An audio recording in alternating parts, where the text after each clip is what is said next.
नमस्कार दोस्तों, मैं doctor Sejal Patel, obstetrician and gynaecologist. मेरी यूट्यूब चैनल फिटनेस बाइट पर एक नई वीडियो के साथ आपका स्वागत करती हूँ। दोस्तों, हम सभी किसी न किसी बात की गलतफहमियाँ पाल लेते हैं। कुछ गलतफहमियाँ बिन हानिकारक होती है और कुछ हानिकारक होती हैं। जब प्रश्न अपनी हेल्थ का होता है तब हानिकारक गलतफहमियों के बारे में जानकर उसे सुधारने में ही समझदारी है। तो दोस्तों, हाई ब्लड प्रेशर यानी हाई बीपी के बारे में तो आप सब ने कोई गलतफहमी तो नहीं पाल रखी है ना। जहाँ तक हाई ब्लड प्रेशर का सवाल है, यह एक महामारी जैसा प्रॉब्लम है, यह रिस्की डिजीज है। उसके बारे में लोगों में गलत कॉन्सेप्ट की वजह से गलतफहमियां क्रिएट होती है। सबसे पहले यह धारणा है कि उम्र बढ़ने के साथ साथ सभी को हाई बीपी हो जाता है और यह कोई सीरियस प्रॉब्लम नहीं है। लेकिन आप समझ लीजिए कि हाई बीपी को साइलेंट किलर माना जाता है। अगर आपने हाइपरटेंशन का इलाज अच्छे से नहीं करवाया तो आपको अन्य कई सारे गंभीर रिस्क का सामना करना पड़ सकता है, जैसे कि heart disease, brain stroke, kidney damage, vision loss यानी अंधापा, sexual dysfunction, peripheral artery disease इत्यादि। दोस्तों, इनफैक्ट दुनिया में जो डायलिसिस होते हैं वे सबसे ज़्यादा हाई ब्लड प्रेशर के कॉम्प्लिकेशन की वजह से होते हैं। दूसरी गलतफहमी है कि हमारी फैमिली में हाई बीपी है तो हमें तो हाइपरटेंशन होगा ही और कैसे भी करके उससे बचा नहीं जा सकता। यह बात सही है कि हाइपरटेंशन कुछ हद तक जीनेटिक यानी आनुवंशिक होता है। अगर आपके माता पिता में किसी को भी हाइपरटेंशन है तो आपको रिस्क ज़्यादा है, लेकिन ऐसा नहीं है कि आपको हाइपरटेंशन होगा ही होगा। अगर आप रिस्क कैरी कर रहे हो और साथ में आपकी डाइट प्रॉपर नहीं है, आपकी फिजिकल एक्टिविटी प्रॉपर नहीं है, आपका स्ट्रेस लेवल हाई है और अगर आपका व्यक्तित्व टाइप ए प्रकार का है, जैसे कि एंजाइटी न्यूरोसिस टाइप का हो, तो हाइपरटेंशन होने का खतरा बढ़ता है। तीसरी गलतफहमी यह है कि अधेड़ उम्र के लोगों को ही हाइपरटेंशन की समस्या होती है, किंतु ऐसा नहीं है।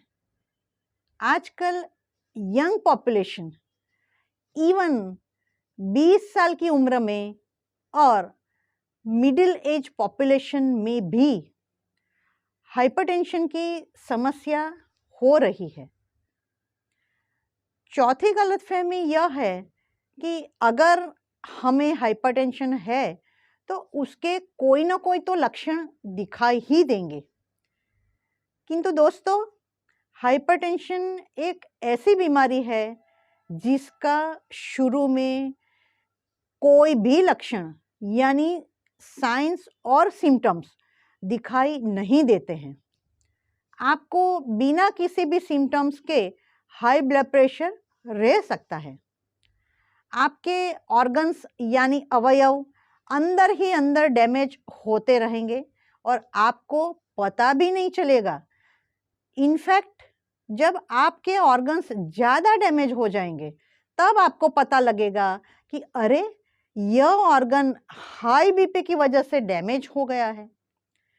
इसीलिए आपको हाई ब्लड प्रेशर है कि नहीं, यह जानने के लिए आपको समय समय पर बीपी मेजर करवाना चाहिए, जो कहीं भी आपके नज़दीकी क्लिनिक में भी करवा सकते हैं।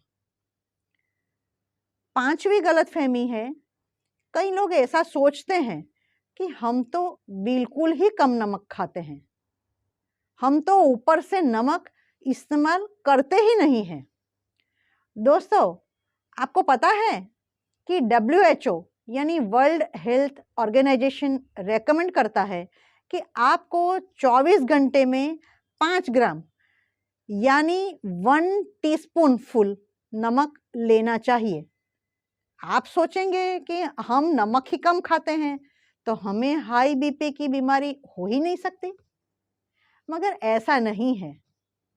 आप रूटीन में जो खाना खाते हैं उसमें भी नमक की मात्रा रहती है।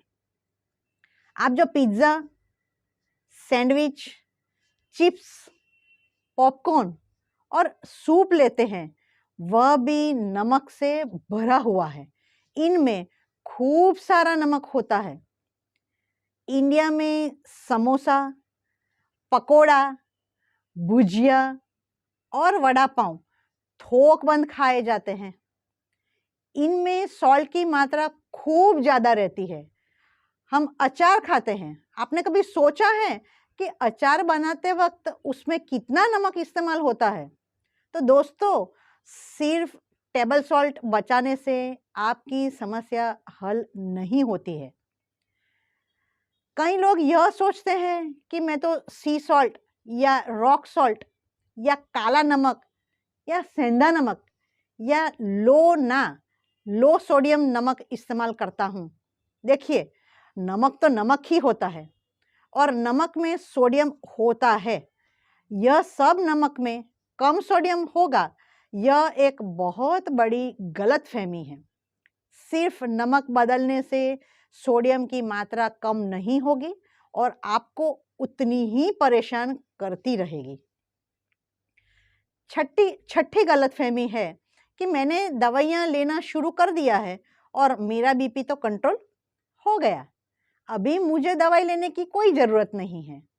यह बहुत बड़ा मिथ है। यह एकदम फैक्ट है कि अगर आप दवाई लेंगे तो आपका बीपी कंट्रोल होगा, लेकिन इसका यह मतलब बिल्कुल नहीं है कि आपको दवाई बंद करने की ज़रूरत है। अक्सर बीपी की दवाइयाँ लाइफ लॉन्ग लेने की ज़रूरत रहती है, इसीलिए धोखे में मत रहना। देखिए, हाइपरटेंशन क्योरेबल नहीं, कंट्रोलेबल डिजीज़ है।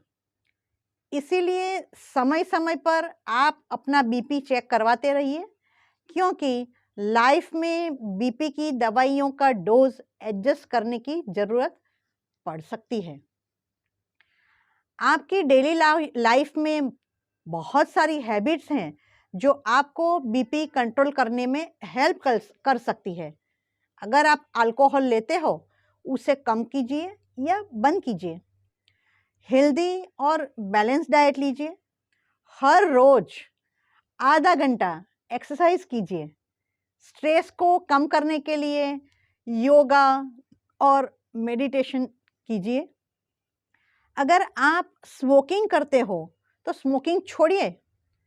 अगर आपका वजन ज़्यादा है, बीएमआई ज़्यादा है, तो एक्सरसाइज और डाइट से वजन कम कीजिए, आपका बीपी कम हो जाएगा। एक और कॉन्सेप्ट है कि हाई बीपी सिर्फ पुरुषों को ही होती है। यह कॉन्सेप्ट कहाँ से आया, यह मेरी समझ से परे है। हाँ, पुरुषों में हाई बीपी की समस्या ज़्यादातर होती है, लेकिन महिलाएं इम्यून है ऐसा बिल्कुल नहीं है। साइंटिफिक डेटा तो यह कहता है कि 65 साल के बाद महिलाओं में हाई बीपी की समस्या ज़्यादा रहती है इन कंपैरिजन टू मेन। दोस्तों, हाई बीपी एक एपिडेमिक जैसा है, मोस्टली नॉन क्योरेबल है और साथ में कई सारी लाइफ थ्रेटनिंग कॉम्प्लिकेशंस लेकर आती है। फिर भी हम इतनी सारी भ्रांतियाँ और गलतफहमियाँ पाल लेते हैं, उसे साइंटिफिकली मैनेज नहीं करते हैं और कॉम्प्लिकेशंस में फंसे ही चले जाते हैं। इसीलिए इन भ्रांतियों से बचिए, इनको करेक्ट कीजिए और हाई बीपी के कॉम्प्लिकेशन से बचे रहिए। अगर आपको यह वीडियो इंफॉर्मेटिव और हेल्पफुल लगी हो तो वीडियो को लाइक और शेयर जरूर कीजिए। धन्यवाद।